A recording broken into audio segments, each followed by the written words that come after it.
Today I've got another horror game review for you, and this one's a bit interesting. When Remothered first released on the Switch, I was sent a review copy, but the publisher requested I hold off on playing and covering the game until they patched it later on. I was alright with this, as they told me they'd let me know as soon as the patch went up. Well, a patch went live in December, and I didn't find out about it until a few days ago. So let's finally dive in and see what kind of horror game this is. Here is my review of Remothered Tormented Fathers for the Nintendo Switch.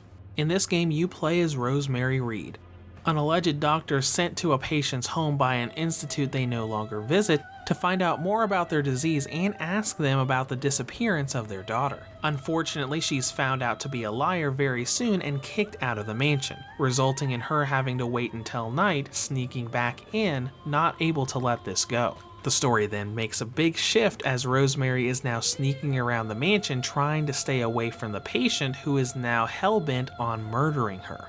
The thing that stands out the most in Remothered's story is the fact that it's a psychological horror. It's really low on super paranormal ghosts and that sort of monsters, and instead focuses on the monsters that humans can turn themselves into thanks to personal situations and bad upbringings. While I will say that the story ended much too soon and the fact that this is the start of a trilogy left me with a lot more questions than answers, it's still a pretty good psychological horror. When it comes to gameplay, Remothered is a survival horror game with a lot of exploration and puzzle elements.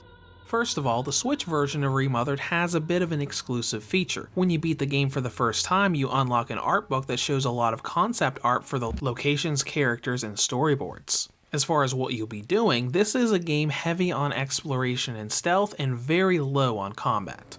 The main thing here is you've got a giant mansion that you'll explore completely by the end of the game, with lots of locked doors and plenty of cabinets and rooms for you to explore to find items that you need. In a way, this is similar to the old Resident Evil game, where you wander around until you find a key item and then have to remember or find where that key item goes, be it a key to a locked door or specific items you need to make a projector work and trigger the next cutscene.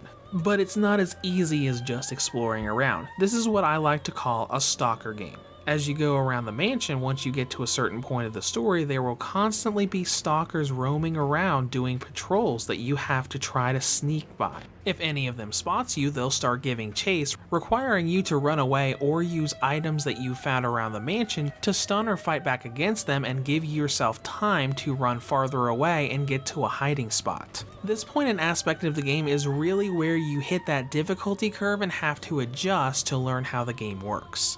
The first stalker that you see in the game is very quick and almost as fast as you, so it makes it very difficult to be able to get away from them, at least until you learn the layout of the mansion and know where the save points are to be able to reset everything. It's very different than many other horror games, especially with how sensitive the enemies are to sound. You pretty much can't run anywhere in the mansion without alerting the enemies and having them beeline straight towards you. Now at the start of the game, this really sets up a lot of ambience and atmosphere that feels right at home with horror movies and the horror genre in general. The main problem is this atmosphere doesn't stay consistent throughout the entire game. Once you get to the second half, you'll go from this really careful ambience atmosphere to areas where you're forced to constantly run from enemies because they'll find you no matter what you do. Not to mention the final chapter of the game that feels much less of a horror game and more of a trial and error, figure out the exact sequence of things you have to do in these areas to get your ending. And the different style and pace of the second half also brings us to content and length. If you recall, in the story section I said this game ended a lot sooner than I thought it would. The first time I played through the campaign, it only took me about 5 or 6 hours from start to finish. If I'd been using a guide or went back through knowing exactly what to do, I could probably clear it in about 2 or 3 hours. It's probably best to wait for a sale to make this worth the price. But there are other factors as we dive into presentation. When Remothered first launched for the Switch, it was heavily criticized for its lack of optimization and graphical quality, which is very likely why the developers asked me to hold off on my initial coverage. And even after all the patches it's gotten, it still doesn't look good. There's definitely a lot of detail on the environments on all the character models, but there's a very heavy blur on pretty much everything, and a lot of the models just look very jaggy and washed out. Now in terms of performance, it plays pretty good. There are some frame drops you'll encounter after loading a save file for the first time, but the frame rate stays pretty steady throughout the entire game.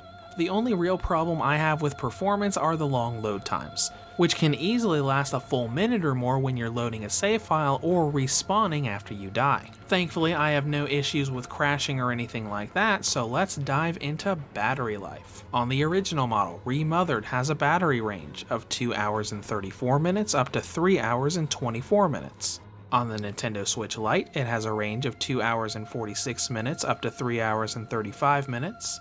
And on the V2 or Redbox 2019 model, it has a range of 3 hours and 58 minutes up to 6 hours and 12 minutes. In conclusion, Remothered is a horror game that's great at creating ambience and atmosphere in a realistic scenario.